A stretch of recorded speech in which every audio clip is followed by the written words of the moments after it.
Mulai. Mulai.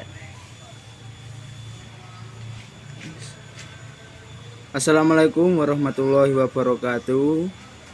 Perkenalkan, kami dari kelompok 4 pelajaran neurologi membahas tentang plastisitas otak dan pemulihan saraf otak. Perkenalkan, nama saya Edgar Aulia dan teman saya ini. Saya Gibran Aksi Rizky Buwono. Dan teman saya satunya lagi ini tunarungu, mohon maaf. Perkenalkan, namanya Fikri Imtiaz.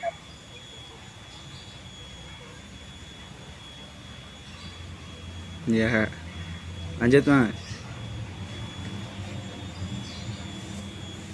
Lanjut.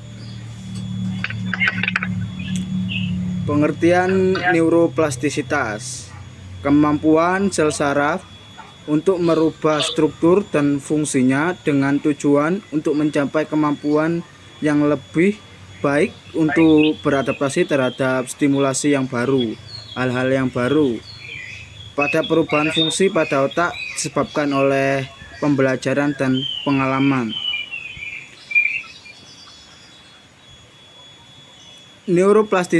Neuroplastisitas merupakan dasar dari pembelajaran dan ingatan, dan juga memainkan peran penting dalam proses pemulihan setelah cedera otak.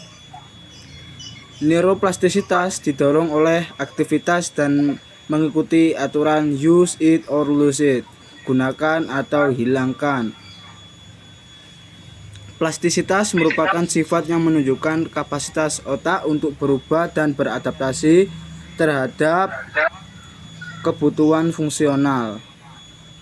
Mekanisme ini termasuk perubahan kimia saraf, penerimaan saraf, kelistrikan saraf, perubahan struktur neuron saraf, dan reorganisasi otak.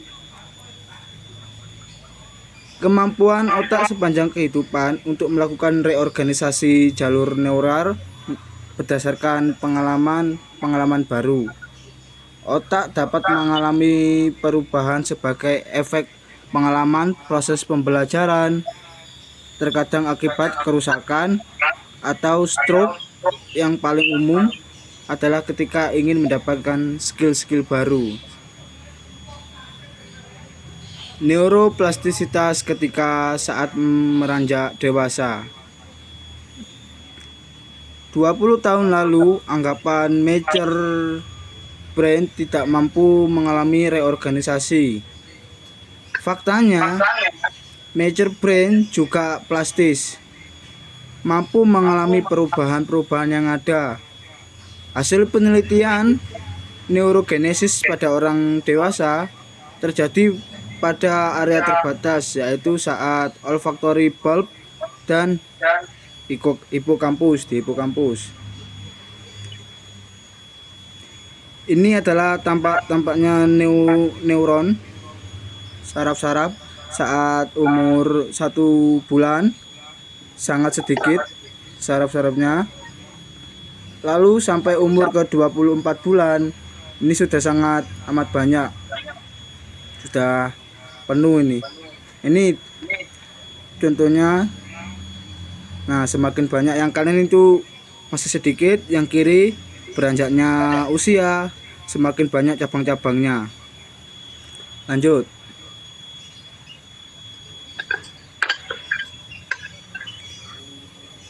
Empat kondisi brain plastisitas. Saat pertama, developmental plasticity, yaitu awal perkembangannya otak.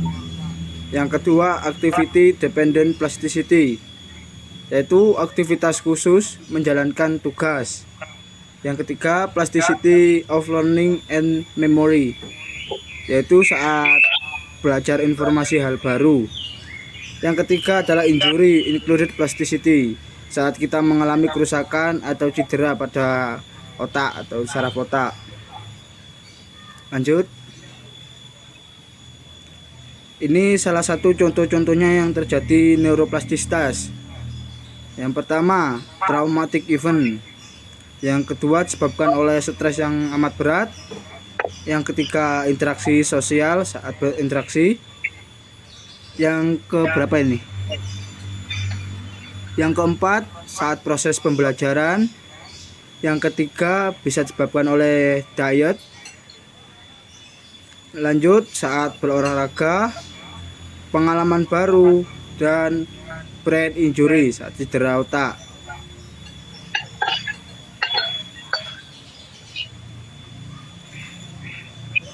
Ada tiga faktor yang menyebabkan kerusakan pada otak. Yang pertama, penyebabnya adalah tumor otak, gangguan cerebrovaskular atau yang bisa disebut dengan stroke, close head injury, infeksi otak, neurotoksin, faktor-faktor genetik, serta kematian sel terprogram. Yang kedua, dari faktor penyakit neurologis, yaitu epilepsi, Parkinson, Huntington, multiple sclerosis, ya, dan penyakit Alzheimer. Yang ketiga bisa disebabkan oleh kerusakan CNS. Lanjut. Ini adalah contoh-contoh kerusakan pada otak. Gambarannya. Nah, gambar A, otak individu yang meninggal setelah kena terserangan stroke. Yang gambar B ini otak individu yang bertahan setelah lama terkena serangan stroke. Dan yang ketiga, akibat tembakan peluru dan tewas seketika. Ini gambarannya. Lanjut, gantian Mas.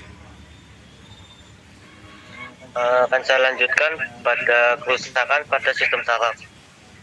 Perubahan saraf dapat terjadi apabila terdapat kerusakan saraf baik dikarenakan karena tumor otak, gangguan-gangguan cerebrovaskuler, close head injuries, infeksi otak, neurotoksin. Kerusakan pada sistem saraf dapat memicu 4 respon neuroplastik. Yang pertama, degenerasi neural. Yang kedua, ada regenerasi neural. Yang ketiga, reorganisasi neural. Dan yang keempat, pemulihan fungsi setelah kerusakan otak. Pemulihan pada fungsi otak.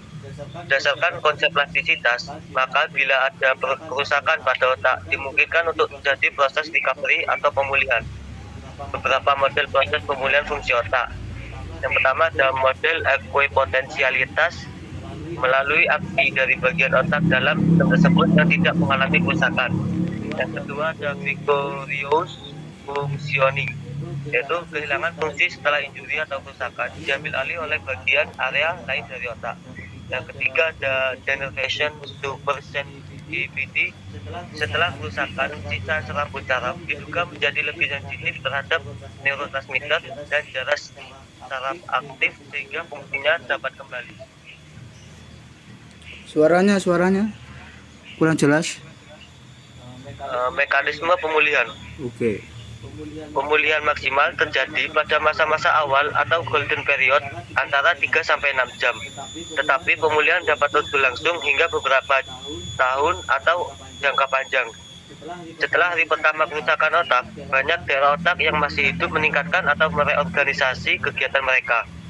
Aktivitas suatu area otak merangsang banyak area lain kerusakan daerah manapun mempengaruhi daerah lain dalam merespons stimulasi normal mereka sehingga mereka mempengaruhi fungsi sehat mereka. Pada SSP, akson yang rusak dapat tumbuh kembali dalam keadaan tertentu akan membentuk koneksi neuron baru.